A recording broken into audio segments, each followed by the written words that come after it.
समारंभा काम संकल्पवर्तिता ज्ञानातिदग्धकर्माणं तमाहु पठितं बुधाः అర్జున ఎవరి కర్మాచరణము కామ సంకల్పము కావో ఎవరి కర్మలు జ్ఞానం అనే నిప్పితే కాల్చబడ్డవో అట్టి వారిని పండితులని విద్వాంసులు పలుకుతారు. ఎవరు పండితులు? పండితులు విద్వాంసులు. పండితులు ఎవరంటే విద్వాంసులు ఏం చెప్తారంటే ఎవరైతే తన చేత కర్మని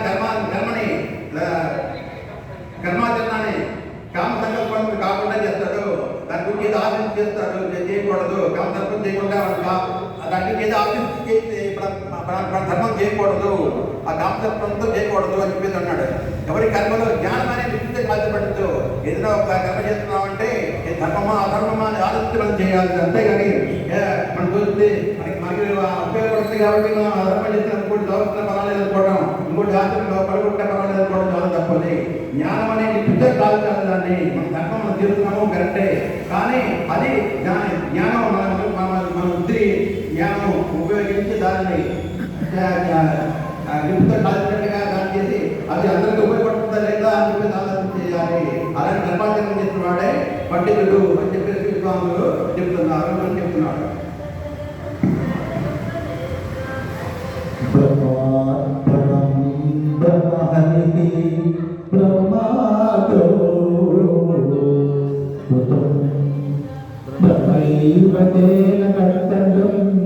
బ్రహ్మకర్మ సమాహిన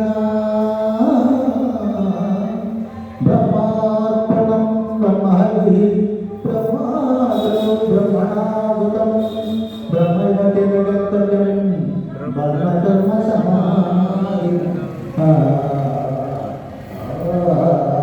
భగవద్గీతలో మంచి శ్లోకాల్లో ఇది కూడా గొప్ప శ్లోకం. యజ్ఞం చేసేటప్పుడు యజ్ఞము అగ్ని ఉన్నది, అగ్ని బ్రహ్మం, అగ్ని ఎన్ని రకాలు? గాఢాంతరిక్షం, ఆహ్వనీయం అంటే